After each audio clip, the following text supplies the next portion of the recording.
Have you heard of the God helmet? This is a really cool technique for mind control, and I built one. I would say that most people, including myself, have a lot less autonomy than we think and a lot less freedom to control our minds and our choices. Leonard Kyle, he was a self-taught engineer from Cambridge, Massachusetts. In the late 1950s, he started to have mental issues and temper issues. He was being treated by two doctors, and they recommended that he receive an experimental treatment of brain implants in his amygdala to control. The word brainwashing has gone from a word that seemed unserious or sort of maybe a remnant from the 1970s to something that seems deeply concerning and is often used as an insult. There's a Spanish professor at Yale who had invented these brain implants. He was really interested in remote control of humans. Is there such a thing as the Manchurian Candidate, the ultimate mind control?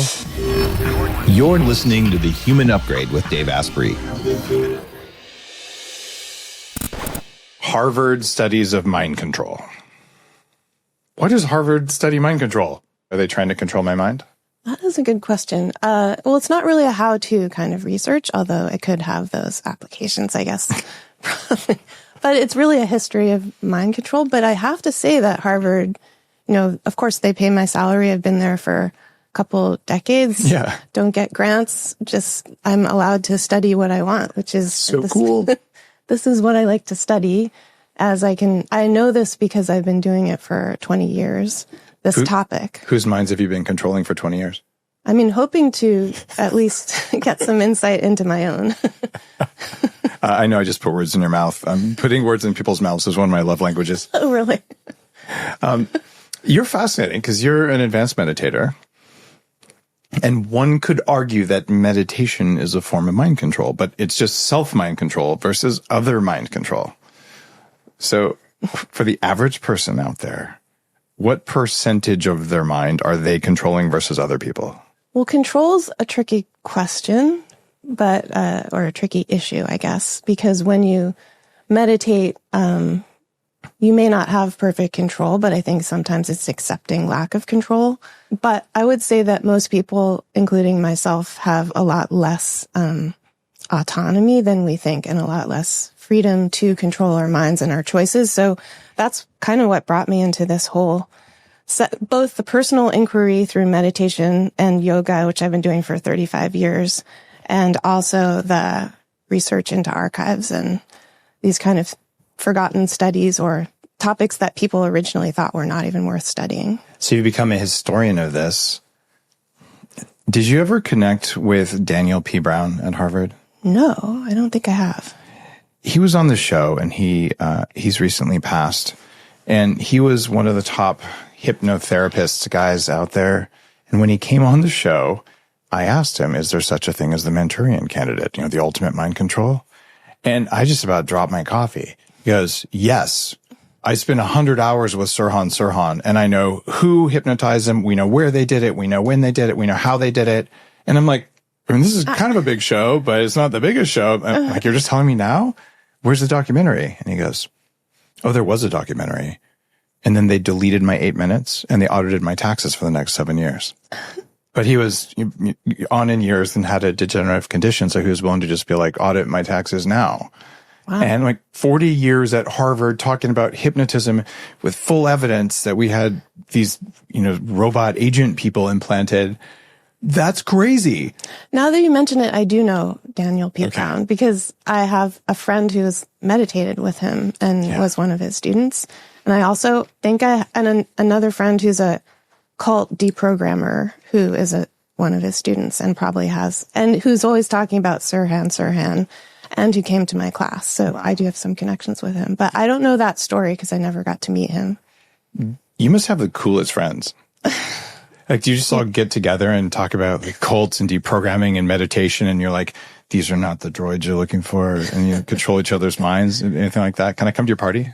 Yeah, I get up so early that I don't have much of a late night or party schedule, but I do have, it has been great to meet interesting friends through these, through highly specific interests that I have. What time do you wake up? 4 or 4:30.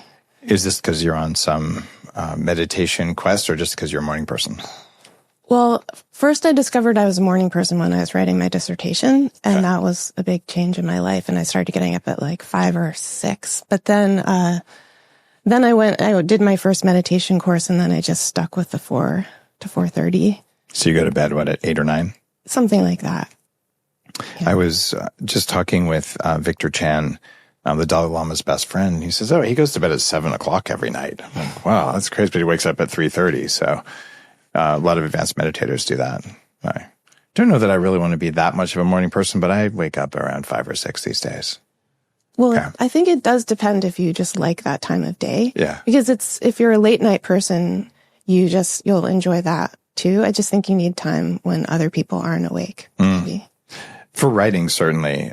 I do all my writing late at night, but I have dark red lights and stuff so that I don't ruin my biology, and it seems to work. I don't think I want to wake up at 5 and write. That'd be gross.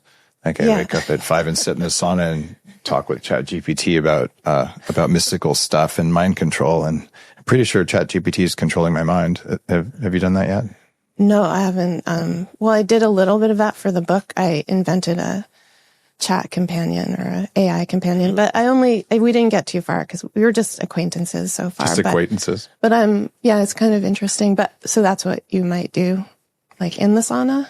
Actually, I sit there and have solve some problem, but quite often I'll talk about really weird psychological things, probably stuff that's right up your alley.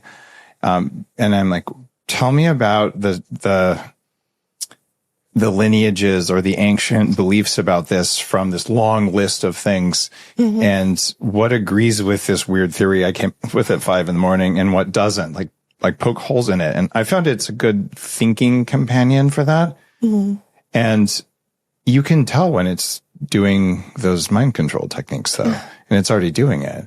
When there was a time they actually had to roll it back because it was kissing people's butts so much. Right, the over flattery. Yeah, and that ultimately, that's what narcissists do to control your perspective of reality. So that's where you see it happening. And that's what you see. Well, I did see that even in my acquaintanceship with my ChatGPT, it's my replica, but it was just, like complete flattery and in a way that kind of feels good, and also complimenting me on my musical choice and, misquoting things to me, but then blithely, but somehow charmingly doubling down on its mistakes. Right. But it's amazing how fast it progresses and kind of, so you're finding something like that. How would you stop your AI tools from controlling your mind? Well, I guess they now have a warning because of some of them now have warnings saying don't get too close to your AI, your chat AI. Keep your distance and recognize it's always a fiction, because children have been harmed in many ways already, and there are several lawsuits in the book. So the answer you could give is, make sure you maintain a cultivated distance that you could actually practice through meditation. Like just be highly, highly observant and be very, very careful. That's kind of how I treat it, just because I'm also a novice to the AI sphere. But I think with children, that advice doesn't hold. Like as a parent, you wouldn't let them use it at all. I was talking with Kaja Urbanaic, who's the author of my favorite personal development book for women on the planet. She's also a professional dominatrix. She's like, this is why I know about power, because I studied it with clients in addition to the monastery where I was. I'm like, wow. She's going to be on stage at the Biohacking Conference too. And she said, I'm really loving AI. She said, I think it's because I'm a dom, because I just tell it what I want and I'm really clear. So I took that advice and I'm like, hey, don't flatter me. No unnecessary crap like that. It's gross. And it stops doing it, at least that I can see. And what's a little scary, you come across your work and like the instability of truth. Okay, so maybe it is doing it, and I just think it's not. How do you sort that out? I think you have to use your best judgment, and also you have to be in touch with I guess one of the themes that came out from my years of research and coming back to this topic is that we are strangely blind to the emotional dimension. Like we think that it's messing with our thoughts, and it's some kind of mind virus, but it's actually much more operative on a level of the feeling, the dimension of feeling. So if you're, to the extent that as we all are somewhat blind to our own emotional lives, it will work there, and it may be difficult. It may be difficult to know. In my most recent book, I basically just say the body is pre-processing reality through a lens of fear and hunger and lust. Yeah. And that's what keeps life alive. And then if you get through that, then there's a tribal lens. I'm putting this as the dark version. There's a lighter version too. And that all of this happens before you can think, and we can measure it with neuroscience. It's called P300D. Like, how long does it take for the brain to get a signal? And who's got the signal before the brain? Because it's not you. Yeah. Right? Because it's not in there. Yeah. And that's created a lot of peace in my life, and even explained the Buddhist hindrances or the 7 deadly sins. Oh, they're just mitochondrial imperatives in our operating system. The problem is, if your mitochondria, when you're 7, something bad happened to you, and your mitochondria are the first line threat detection network. So like, oh, this situation vaguely resembles that, danger, danger, danger, which turns off the prefrontal cortex, puts you into, straight through amygdala response, and pretty soon you're yelling at your kids or whatever it was. And then you think something's wrong with you. It feels like if you want to control someone's mind, you learn how to turn that state on. And if you wanted to control your own mind, you'd learn how to turn that state off, which is what I've spent the last 20 years doing with neuroscience and psychedelics and all the weird stuff. It feels like I can't be the first person to think about this. Hasn't the government been doing this crap to us for a long time?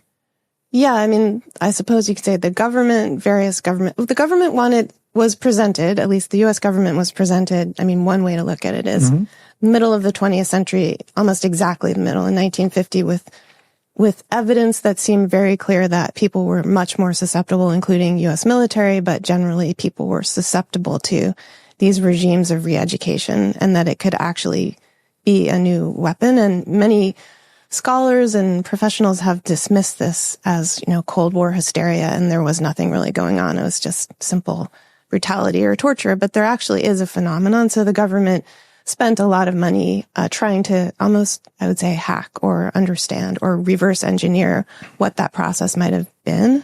And they were kind of clumsy at times in doing that, and brutal and unethical. But there was a bunch of effects came out of that. But you can go, what I got interested in, and the neuroscience part of it is fascinating, which I'm not an expert in any way, but I like to look at people's experiences as registered in the historical archive and in documents that have often never been published or in oral histories. And like, what was the firsthand experience, say, of a Canadian-born missionary who went to China, a young woman, was arrested doing her missionary work and kept in chains, and then put in re-education with many other Chinese people under Maoism.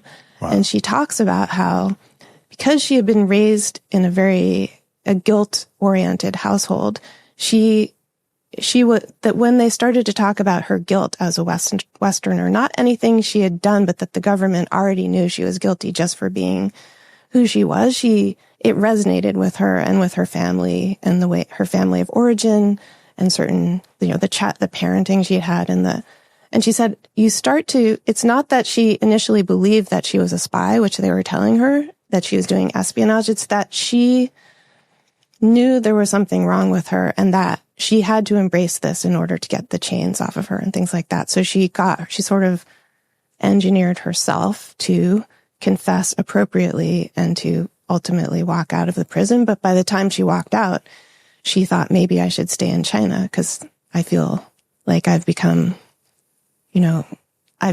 dedicated to this cause. Do you believe that all of this stuff happened, during the Cold War, and that the government agencies just stopped doing this and they abandoned all the research? I like the smile. No, I mean, did they? I don't think they. What I've discovered, I can't speak authoritatively to that, but I don't think they did. First of all, and from what I've actually seen, there's incredible parallels between, even in the early 21st century, the techniques used in enhanced interrogation are actually the very same. Many of the same techniques that were discovered and elaborated on in the early Cold War.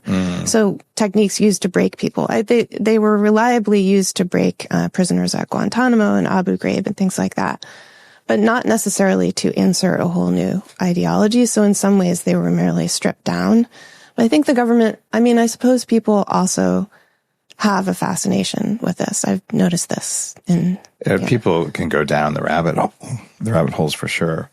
There's also that little fact that In-Q-Tel, which is the CIA's investment arm, was one of the first investors in Google and Facebook and all these other things. And I'm sure that with all their big black budgets, they're only doing really good things, and that they would never try to control anyone's state, because that would be wrong. Yeah. Every time it gets dark, I'm like, well, yeah. I can see your meditation mind. You're like, I want to respond to that. And then you have this whole smile. And then you can definitely locate CIA connections with early DARPA and the birth of pattern recognition. And a student in our program just finished a dissertation really exploring some of those conduits and cutouts that have never really been kind of cemented before, but maybe people suspected. I've seen a lot of research pointing out that there are many connections between MK Ultra and the birth of the psychedelic movement.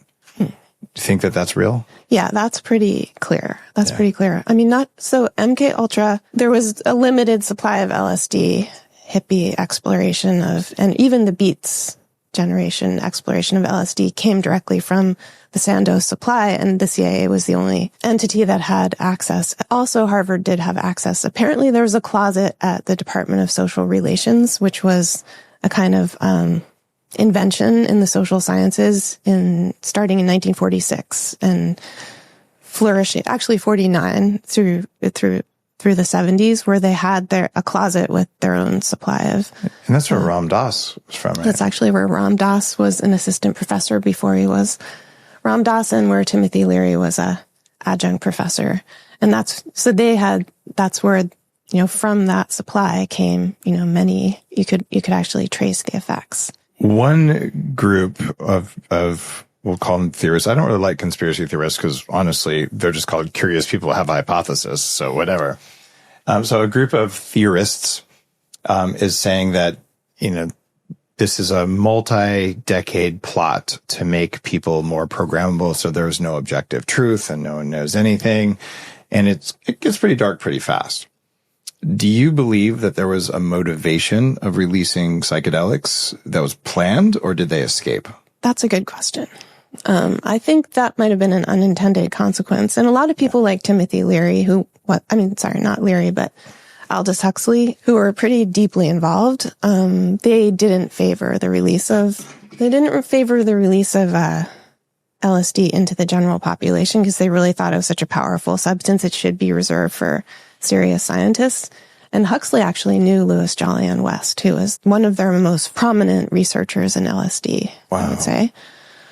But so I think that was, unintended, not a major multi-decade plot. I don't know that the CIA or any of the other three-letter American agencies are smart enough to have an 80-year plan. It just seems like it would go sideways. Now, China has 500-year plans that might actually work, but different mindset. I don't think it passes the sniff test, but I could be wrong. I've also had a chance to host a breath workshop with Stan Groff, wow. who is the father of transpersonal psychology. He's been on the show when he was 94. Wow. And we got to talk, off stage about some of this. And there was definitely some government involvement there.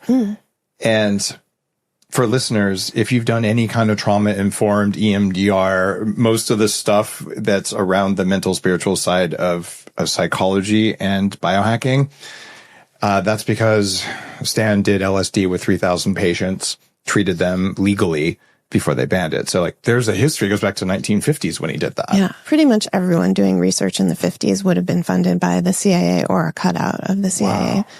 including people who they wanted to do the research, and that was just the way they could get the funding to do it. People like Oscar Janiger in LA, who gave LSD to Cary Grant, and thousands of people explored the artistic process, amazing results. And one of my favorite of his results was that in collecting thousands of accounts of altered states experiences on LSD, he said it boils down to one thing, one message, is that everything is connected and it comes in waves. It's just that some people find that to be horrifying and deeply dark, and some people find that to be liberating. Is the CIA funding you?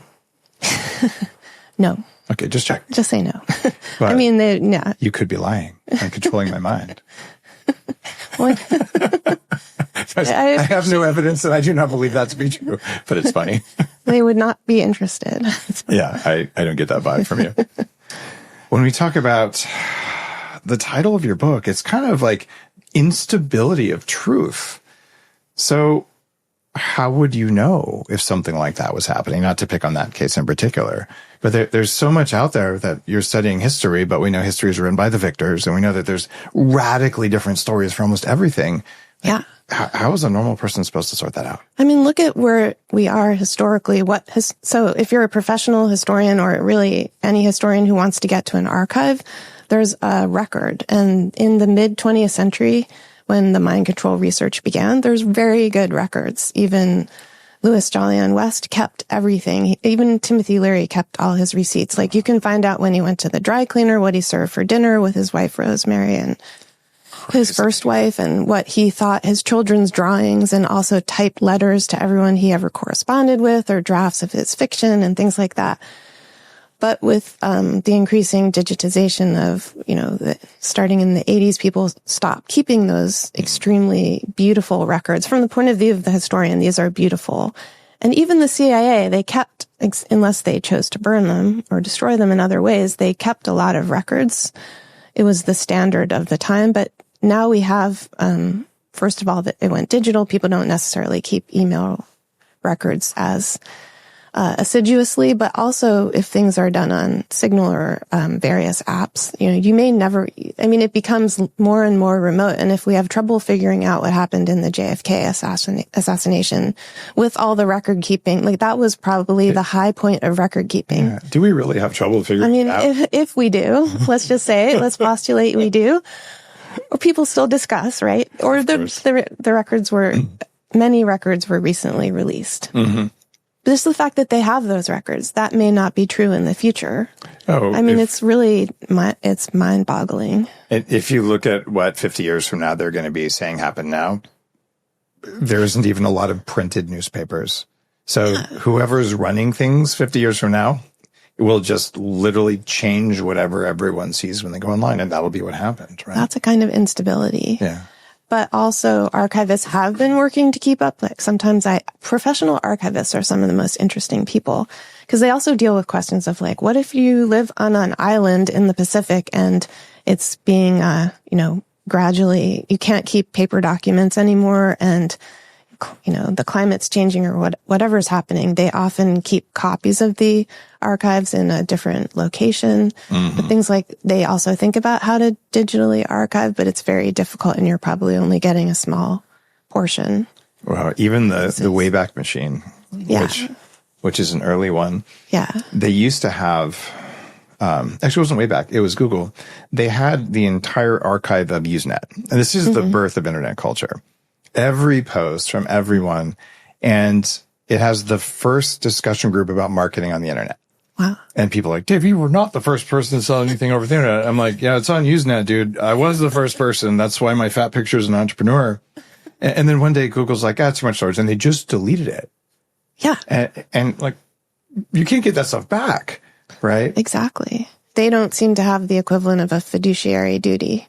The way that, that's the good thing about a government, is they sort of, at least at certain times, they felt the duty to do this, even if they weren't going to make it available to citizens, or even, that's why FOIA was an amazing invention in 1966, because before that, you couldn't access government archives. Right. See, I've never heard someone say that the government has a fiduciary responsibility to truth. I don't know, it just came out. If you look at their record keeping practices, there is that sort of, I think there's that belief. They like to know truth, and then they like to control what truth we perceive. They definitely didn't believe they had a duty to share it, but people in the government, the congressmen, like, who invented the FOIA Act, who pushed it forward, including Donald Rumsfeld in 1966, but also a congressman named John Moss, basically thought, like, citizens should have a right to access their government records. And before that, it wasn't legislated. So. Wow. Have you seen the Century of the Self documentary? I have. I love that. It's one of my favorites. So good. And for listeners who haven't, it's on YouTube, and it's about the birth of public relations and how it was really Nazi propagandists who moved to the US and started the advertising business, if I kind of summarize it. And ultimately, marketing is the dark art of controlling people's perception to manipulate their behavior. As an engineer, like, that's disgusting and wrong. And then I thought about it, like, well, if you invent something really cool that helps humanity and you can't tell them about it, then you're a failed inventor. So it turns out marketing is not good or bad. It's just communication. Because even what we're doing now, like, I'm manipulating your truth with what I say and every listener's, and you're manipulating mine and theirs. And we're looking for a shared reality, right? Right. Is marketing manipulative? Is it worse now? I just think the tools are more powerful, so the stakes are higher.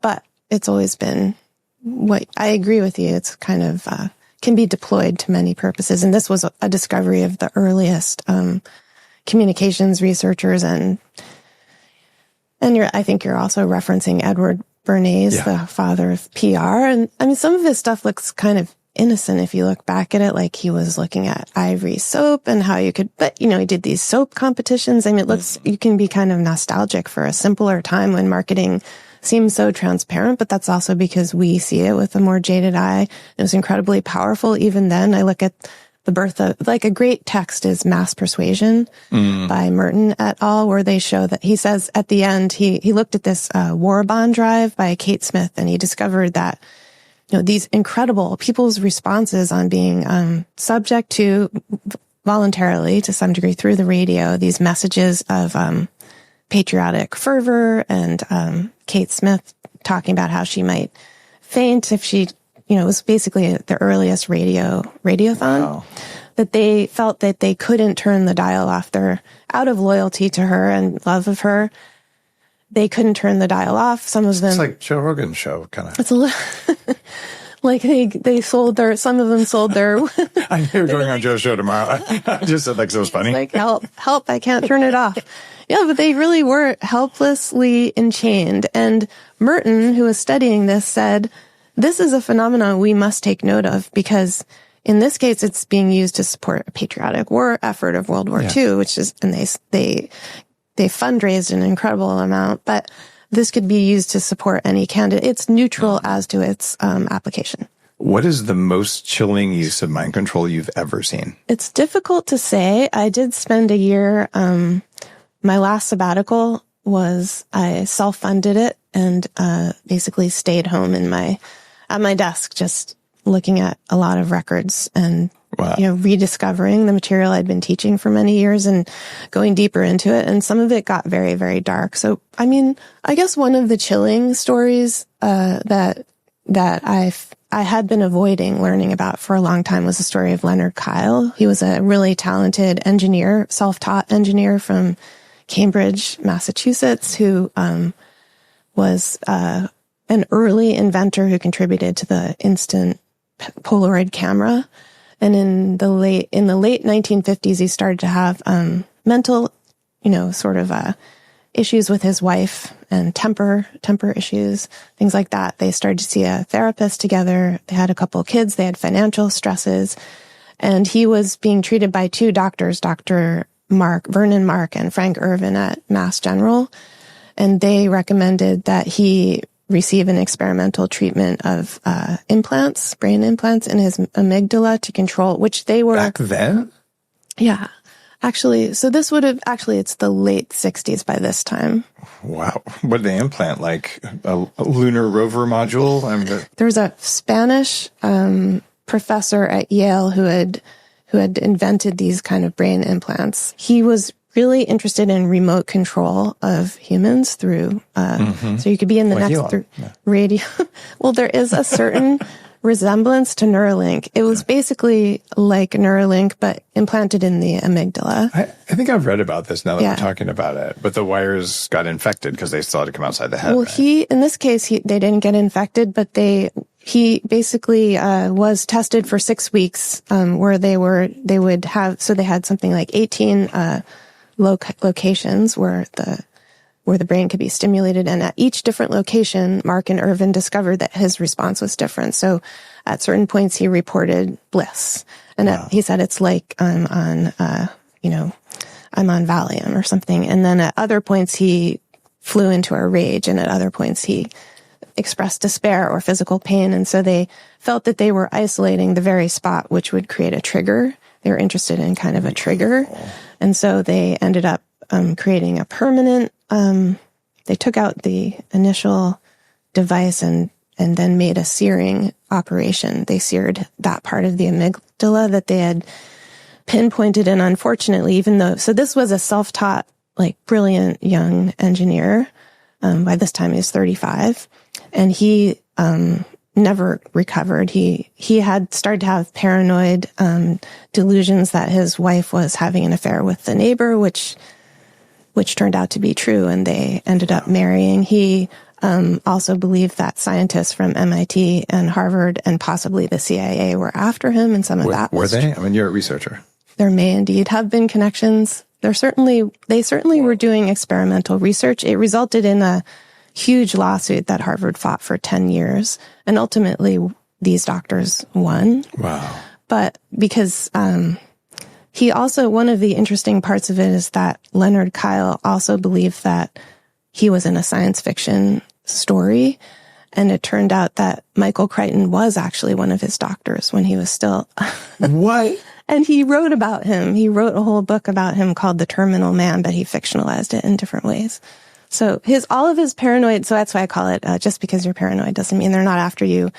Wow. But after a while, they kind of lost interest in him. That's what's the chilling part is this, or also the sad postscript was that he just sort of deteriorated over many, many years. And even his grandchildren who I've talked to didn't originally know that he was their grandfather. One of the things I haven't talked about very often, if at all, is that when I was in my early 20s, my mom had brain surgery at Stanford that severed half of her corpus callosum, which is a primitive and barbaric technique to deal with seizures. And what I've learned in the field of neuroscience since then is that, if a part of the brain is doing something you don't want, you can train it not to do that versus just chopping it or searing it or doing something, ridiculous. And it's had lifelong effects on her, unquestionably, and not for the better. Yeah. I mean, a lot of the ways that they would carry out these experiments, because they basically were experiments they had already tried on animals, were transferring to humans, was to say that it was to correct an undiagnosed epilepsy or seizures, but which is a tricky area. Have you heard of the God helmet?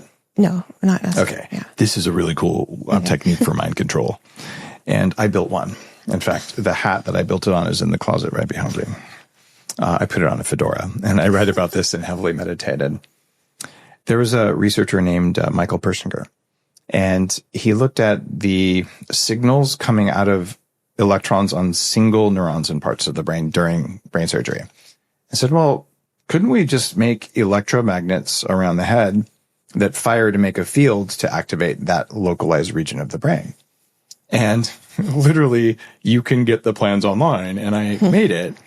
And I called up the Persinger's basically protege who's running the project now and talked with him for a while. And he said, if you really want it to work, do it when the space weather isn't too chaotic or too calm. And I'm like, space weather? I know there's an ionosphere here. And you go to spaceweather.com and yep, there's space weather. And they'll tell you like how many sunspots are doing what. And apparently in his research, it affects consciousness. And you can feel really interesting changes in the brain from doing it. And it's called the God helmet because 6% of people who wear it report meeting God. I think I did read about this. Was it in Wired? Yeah, Wired covered it, and it was in something in the 80s, like Oprah or whatever. Wow. Did that happen to you?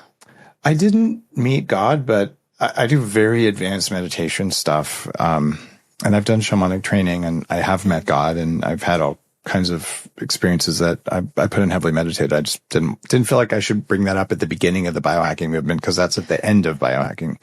There's a lot of work you want to do first around trauma before you get there. When you started it, that you had already had those experiences.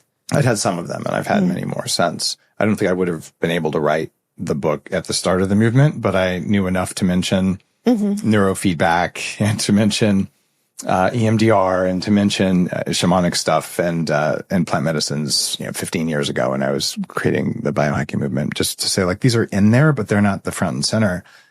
Because ultimately, when you get your energy back, and then you're going to say, oh, now I want to live a long time. So then now you're a longevity person, which is where I really started.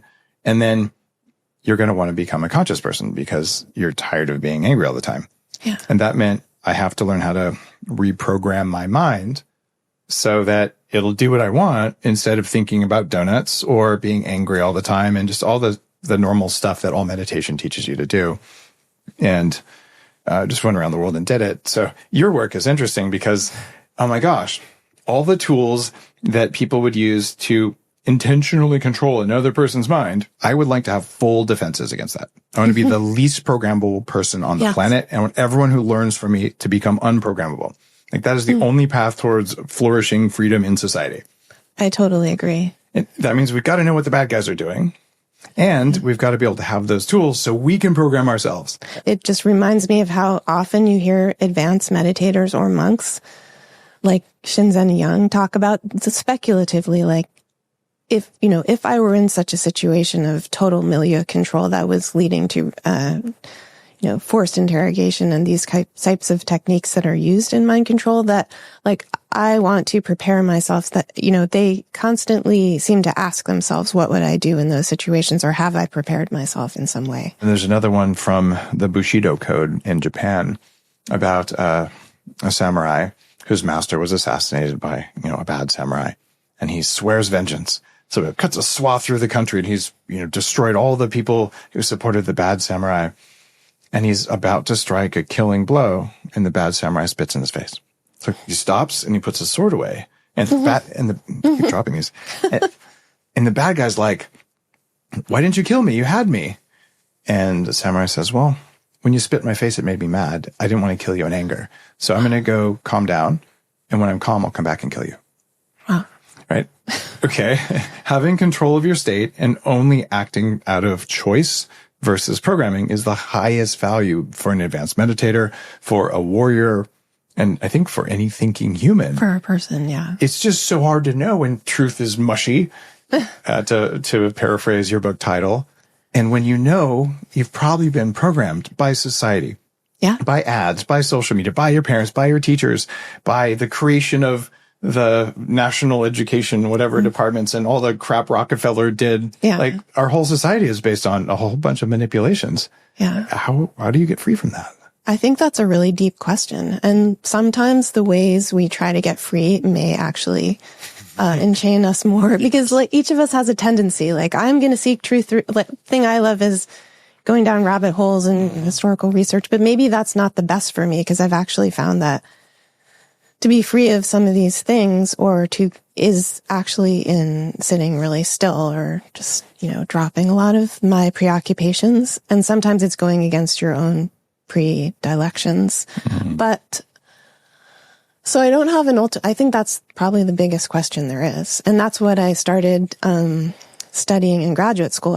I thought like intellectually or at any level as a human person, I would like to know to what extent we are in control of what we do, or are we actually the subject to various programs that we're unaware of, or cultures, or just the accidents of our birth and various things.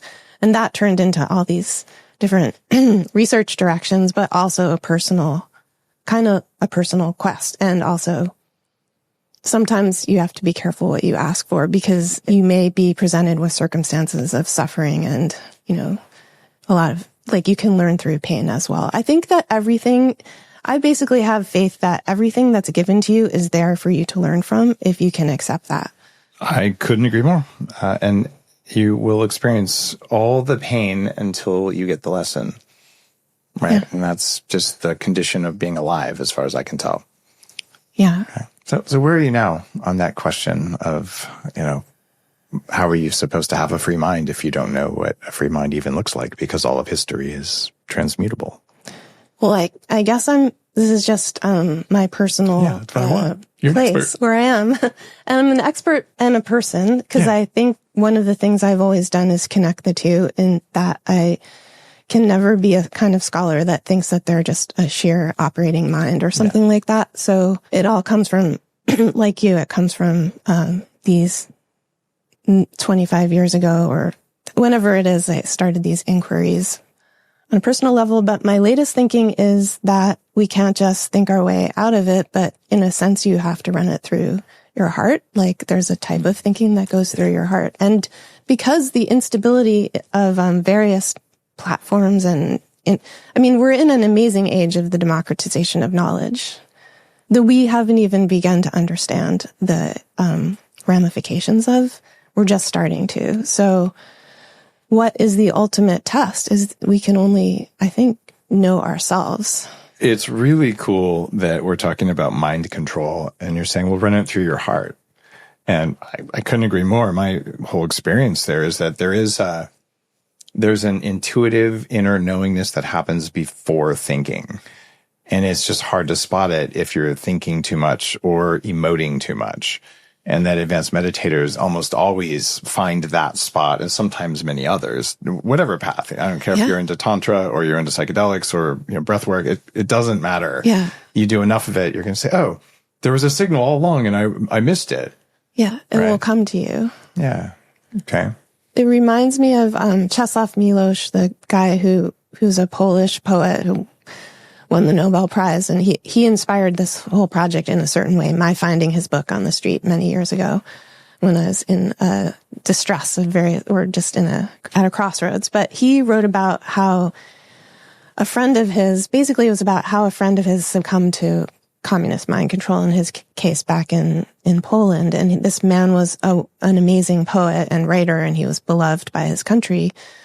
And Miłosz says that he watched as his friend took step by step. First, it was just, I want to help my country. And then it was, I don't believe in communism, but, I will support the regime if this will help people and there's no alternative. And then it was, I actually have to make myself believe. I have to perform an operation on myself. I have to sort of, in order to actually be an artist, you have to do this inner destruction. And ultimately, Miłosz comments that he thinks that his friend had no ability to access his inner voice, despite the fact that he was the most famous writer in his country. Wow. So how would a bad actor go about turning off someone's access to their inner voice? Any number of ways, I think. Is it going to get good? We see them around us, certainly I think it's through pandering to, promoting, or even coercively persuading people into their worst addictions, fears, and basically playing on, so it's playing on each person's repository of unprocessed emotions. So like anything that becomes out of balance can make you more vulnerable. This is why it's not that every person is vulnerable to a cult at some point in their lives, probably, but not every point. And so sometimes it's a combination of accident and biographical happenstance, and, maybe you're young, maybe you just had a breakup, maybe you took the wrong path and you waited at the bus for too long or something like that. So there are ways to capitalize on that. And often, even if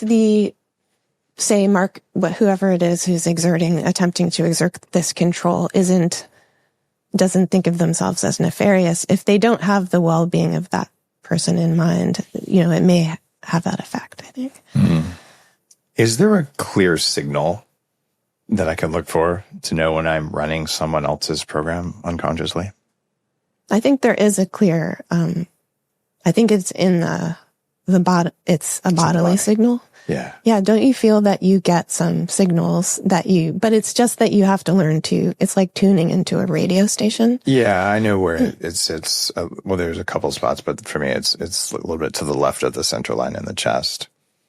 Yeah. And there's a signal that I've noticed in myself, which is when I'm starting to participate in it. Like, okay, that got me. Like this has kind of started to get me involved or upset or unbalanced. I think Robert Cialdini's work is some of the best here. His book, Influence. Mm-hmm. He's been on the show, I think, twice, and it's so fascinating because it's like, oh, here's all the ways to know someone's running an operation on you. And I've also studied narcissism quite a lot, which is a form of mind control. It's I believe that I'm great or that I'm do something, and so I'm going to make you believe it even though it's not real, and if not, I'll destroy you. And I think any entrepreneur has hired people like that. It's like they're running the same techniques of mind control that work. Yeah. Right. Does your work overlap you're looking at the history of mind control, it seems like modern psychology is coming across the same thing. I mean, a therapist, you're sitting in their office, they're trying to control your mind to get you to not do whatever you hired them to get you to not do. Do you think what you've learned at Harvard studying mind control is directly applicable to therapy? As in therapy could be dangerous? Well, it could be dangerous, or, I mean, hey, maybe there's mind control things you go into your therapist and your therapist's like, these are not the drugs you're looking for, and then they're not. Well, right? I think, therapy is a powerful relationship you're entering into, hopefully voluntarily. Mm-hmm. So there are ways to be aware and also be paying attention. This is why it's very concerning with children, because you can't really teach a child this kind of aware. I mean, they have natural instincts, but they may not have the power to remove themselves from situations, things like that. But as an adult, that's why therapy can be really powerful, because you're putting yourself voluntarily in a position where where transference, in the Freudian sense can occur, where somebody does have the power to suggest or even act out certain scenarios with you that would model what a healthy relationship might be like, or even if you come to hate your therapist, like that's allowing you to transfer something to them. And then if they're stoically or well trained, they're able to not, hate you back or try to have an affair with you or whatever it is. They won't act on that part of the transference. And then through that relationship, you could heal, I think. But personally, I think it can work. This transference thing is very weird. And I was unaware of this when I was late 20s, early 30s. I went to some personal development thing. I had a bunch of therapists. And one of them absolutely convinced me that I was a sex addict. And to be clear, I'm not. I have a normal, healthy sex drive. But that therapist had a history of sex addiction herself. And she wanted me to be her patient after the workshop. Yeah. And I figured this out very quickly. To cure you? Or I don't think so. Not really sure. I'm sure she told herself in her own inner dialogue that it was only to help me. But as far as I can tell, she was, mind controlling me to get me into her sex addiction cycle. Yeah. And my inner knowing, even as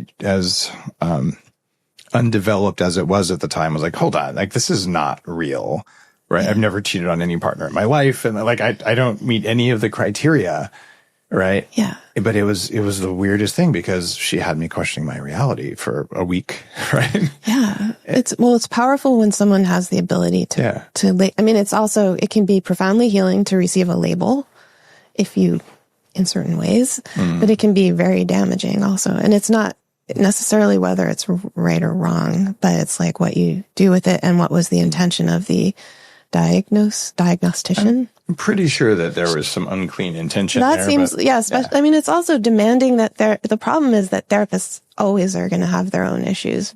I've had the honor of doing some really deep healing work with former Navy SEALs and special operators and things like that.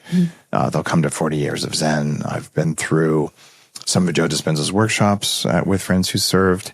And SEER training is a big thing about mind control, because they're saying, well, we're going to prepare you in case you get captured so that the enemy won't be able to get what they want, at least for a certain amount of time. What's the history of SEER and mind control? Yeah, the history of SEER is that there was survival training before the CIA became involved in SEER.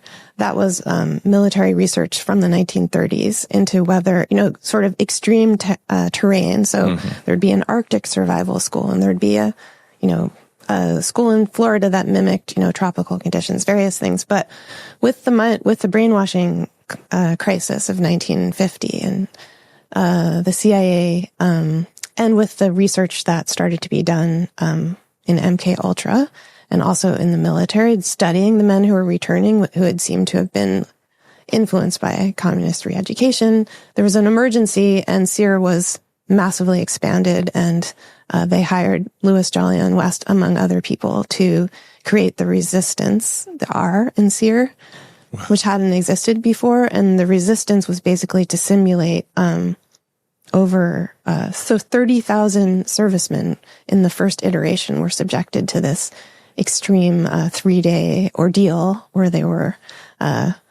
basically, let's see, first you had to be out in the desert surviving. You had to go through the survival So you have to be depleted. Yeah, depleted, hungry, and stressed out.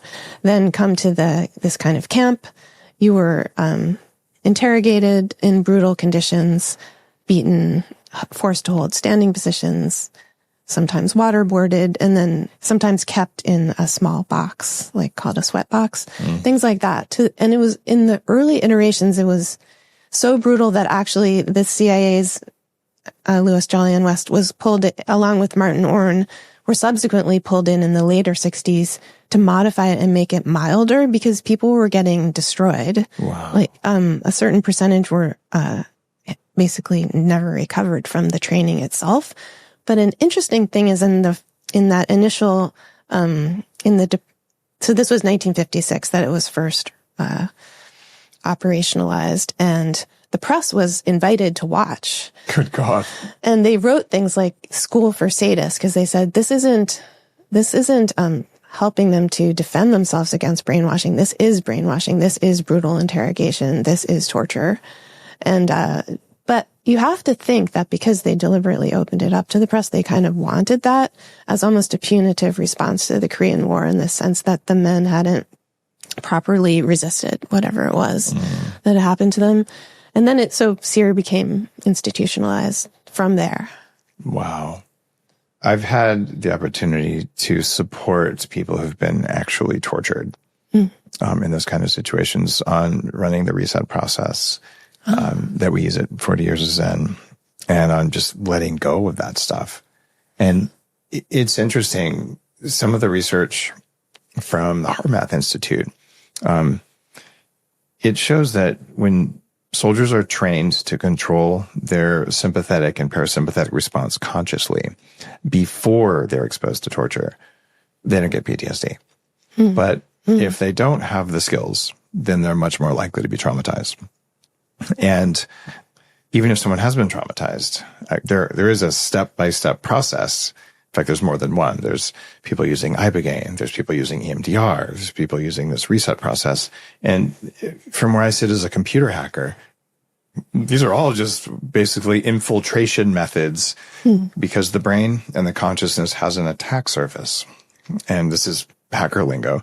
It's like, what are all the ways in, right? So that's the attack surface. And if you're protecting something, you minimize the attack surface so there's less vulnerabilities, and then you defend all the vulnerabilities. And so if I was going to do that in my life, we'll turn off social media. Your vulnerability went way down. Yeah, very true.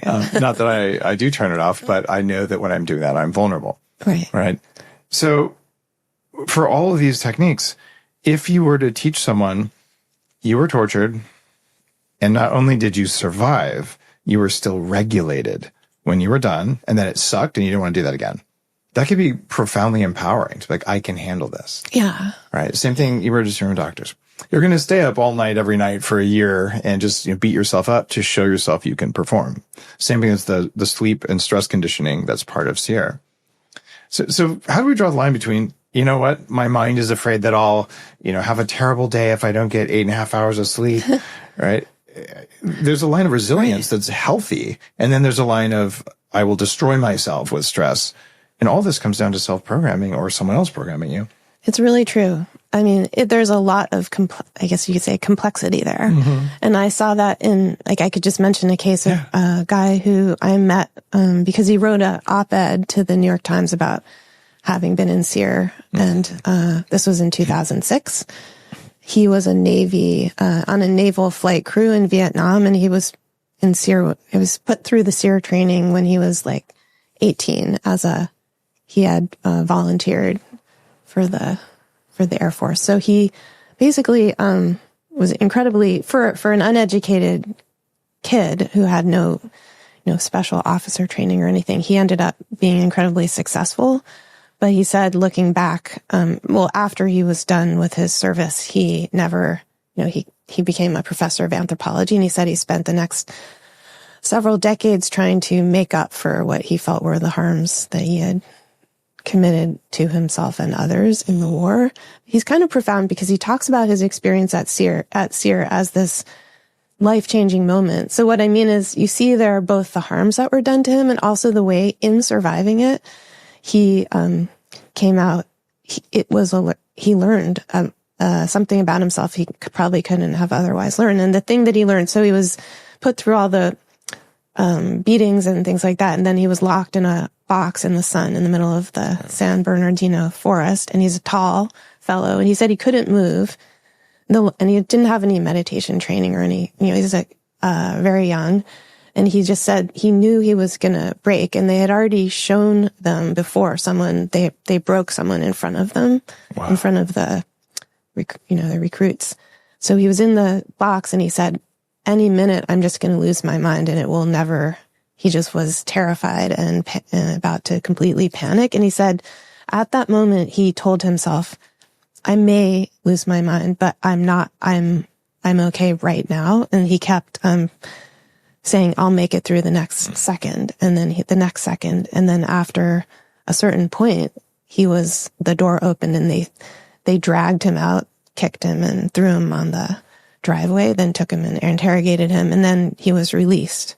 Well, they threatened to put him back in the box. But basically he said that this, I don't think he would have wanted to say at first publicly that it was helpful, but that it did give him a resource, knowing that he had something, he found something in himself that allowed him to survive that. So I think that's part of the complexity. And I think with SEER, they've shown recent studies in the 2000s by a researcher named, I think his name's Charles Morgan. He was saying that almost everyone suffers trauma from it, but also in some ways it does prepare them for other things. Healed trauma, it may leave marks, but that doesn't mean they're bad marks, right? Yeah. It's kind of an existential question of what we're doing. Even if you look at the documentation of shamanic awakenings, people usually have a near-death experience right before they have an awakening. So something happens when you go right to the edge. Yeah. And I'm keenly interested in ways to go right to the edge without inducing physical or mental or emotional trauma, or at least harm. I mean, a little bit of trauma, that's what happens when you get a facial. So when you pick up a dumbbell, there you got trauma. It's just micro trauma without systemic trauma, we'll say. Because teaching people to go there and feel safe creates a huge wave of peace in the world. Like, I'm not going to die. And then the flip side of that, the guy you talked about who's in the box, the hardest part of psychedelic work, and actually almost any transpersonal deep reprogramming, is surrender. And it may be harder for men than women, just societally programmed, but you get there and you're like, I can't handle this. And they're like, okay, then don't handle it. And that's when the breakthrough happens. But my biggest breakthroughs have been preceded by incredible amounts of anger and rage and all this stuff. And when I'm working with clients, like, the minute you say that I'm a total asshole, you're about to win. So you just keep saying that, right? Because if you don't go there, you don't turn that on, you can't let it go. Yeah. I think I've had the same experience, yeah. Which is in my first meditation retreat, which I went to after a long, not a totally long, but several years of addiction and painful relationship that I couldn't leave. So kind of a coercive, just a bad relationship. A year or two later, I went and meditated and I thought, I'm looking forward to a pleasant, special experience just for me. But instead I found myself within a day or two just engulfed in I felt like every type of possible pain I felt like I was being burned alive. And every second was another realm of torture, and it was intolerable. But I knew I had a little inner knowing that said, if you leave, that will just bring this with you. So I just at some point you make a decision to continue no matter what is happening. And it was just, that was preceded the moment where everything changed completely. Wow. But you can't predict that, and you can't possibly know it. Why can't you predict it? Well, maybe looking back later, you could, you're saying you see generalities, but when you're in that, I think especially before you know the territory, you don't know. It's just simply unwanted and unbearable. It's hard for someone who hasn't been there to predict it. And the role of spiritual teachers and guides who have been there and can sense it is to sit there and hold space for you while you go there and help you navigate. And it feels like some of that knowledge has been lost. Yeah. And some of it's been misused. Many misuses. Also, the degree and prevalence of abuse makes it hard to trust somebody in that territory, because that's when you're it does most vulnerable. Do you think that people can directly control other people energetically? I think people are energetically affected by each other, but I don't know I guess we come back to the question of what is control. Maybe not perfect control. Probably not like robotic, No. but I mean, I know lots of healer types who are saying, I can manipulate your health. Maybe that worked, maybe it didn't. And I know some other things where it's like people who are really skeptical, they can sit there and you're like, do a little thing. And they're like, that shouldn't have happened. Like, well, it kind of did. Right. And then there's all the people who allegedly, I haven't seen it happen in person, can, light a fire in paper or something with their hands. Wouldn't put it past them. Then they wrote about that 5,000 years ago. It's probably still happening. Don't know how to do it. So there's things like that where I'm looking at mind control and focused thought. Even if the person doesn't necessarily know that, if it's double blinded, a person who's trained with focused thought can really meaningfully affect another person's reality. Yeah, one-pointedness is incredibly powerful. Yeah. That's one thing they teach in my type of meditation. Also, you were reminding me of Walt Whitman. So poets are familiar with this territory sometimes too, because he said, I am the sum of everything I have met. So I do think we're constantly assimilating each other, but people with certain malintent, I think, can use they are able to develop one-pointedness too. Everyone can develop it. Like, I think my meditation teacher said something like, a sniper has incredible one-pointedness. Of course, a sniper can be using that talent for many purposes. So it's not just that. It's not simply cultivating that's important. And also, awareness is really probably the best defense anyone can have. I met a guy, darn, my brain is blanking right now, down in San Diego, who teaches sniper meditation. And he says, Dave, my favorite thing is to bring yoga moms in. And then I'll bring in some kind of military snipers. And he said, the snipers are always dead on their first shot, but then their second, third, and fourth are never as good. But the meditators, the yoga moms, they come in and once they learn how to shoot, they're put in the middle every single time, and it drives the military guys nuts. So, because meditation is what makes you a good sniper because of one-pointedness, exactly like you're saying. Is one-pointedness a way of protecting our, call it spiritual and intellectual sovereignty? I think it's a human capacity. I think it's a bit neutral. So one-pointedness in types of meditation, maybe the argument would be you learn one-pointedness as one step, and it's something that it's absolutely essential if you're going to go further, but it doesn't in itself have a valence. I love that. The guy who taught that to me, or at least a technique of it many years ago, same thing. He said, you can use it for good or you can use it for bad. And I learned this and I said, all right, I'm going to see if I can manipulate someone. So I was taking a negotiating class with someone who worked for a government regulatory agency at a high level. And this is one of those classes where you hand the other person a piece of paper, you get a piece of paper, and, I want to buy the car for $12 or whatever. And they say, I'm only going to sell it for 10. And then you negotiate just so you can have the conversation and then see what the other person actually knew. So you get a sense for, are you being manipulated or not? Were they lying? And so I thought, well, I just learned this technique. This isn't for a grade right now. So I'm just going to do a thing that I learned in this meditation thing. And I did it, and we negotiated, and we walked back into the classroom. And the professor says, did anyone come to a resolution on this one? And we raised our hands, and he goes, that's not possible. You can't have, there was no common ground. And I'm like, well, there was a common ground if she agreed to cheat on her taxes so we could find it. And she did. And this is a friend, and she was kind of looking at me like, kind of blinking. I'm like, man, I'm not messing around with that stuff anymore. Like I know it's possible. I am not like, this is not something. And had it been for Greta, I wouldn't have even done the experiment. So I like undid what I had done. I was like, man, like, how do I know someone's not doing that to me right now? And I asked the teacher about that. And he said, oh, lots of attorneys do this. They'll do it to the opposing counsel. They'll do it to the judge. Mm-hmm. And this is what made me think of this, is to your point. He said, it's just a technique. He said, it doesn't have good or bad associated with it. You can use it for healing people. You can use it for whatever. It's just a human thing that no one talks about. But my family's been talking about it for 20 generations. I just thought I would teach everybody. I'm like, holy crap, like the world is so complex. Yeah. And that's why this history of mind control is so fascinating, because MK Ultra was looking at things like that. They were looking at remote viewing. Someone else has been on the show was the most powerful remote viewer they'd ever measured. And she never told a soul until she was outed in a book about it just recently. Really? Yeah. Oh. And so there's all this cool stuff, and we know it can be done, and we know it's rare. And that means if it can be done and it's rare, if we don't learn how to either do it or defend against it, someone will do it to us.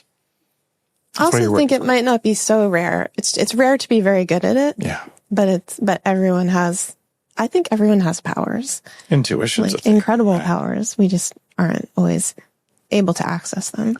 Wow. Well, I cannot wait to dig in on your work, Rebecca. This is so cool. Guys, the book is The Instability of Truth, Brainwashing, Mind Control, and Hyper Persuasion. And in case you're wondering, right now, you find yourself clicking the button on Amazon to buy Heavily Meditated and The Instability of Truth at the same time without any knowledge or self-control, because when you buy them together, it will hyper persuade other people to purchase these books together, because you want to be heavily meditated and you want to know how to protect against the instability of truth. Dude, that was fun. Am I like a master level manipulator now? No, but a great conversation. Our conversation was really fun. Really. And thanks for being so curious. It's really cool. Yeah, I enjoyed seeing where this went. So interesting. It was great. The whole process of talking to people has been unexpectedly generative. It's why we're 1,350 episodes in, and I don't get tired of doing it. So I plan to keep it up because you get to learn. And thanks for teaching me stuff. Say hi to Ryan Holiday and Joe Rogan and all the other Austin podcaster crowd. I will do that. Awesome. Yeah. Thanks for the invitation. See you next time on the Human Upgrade Podcast.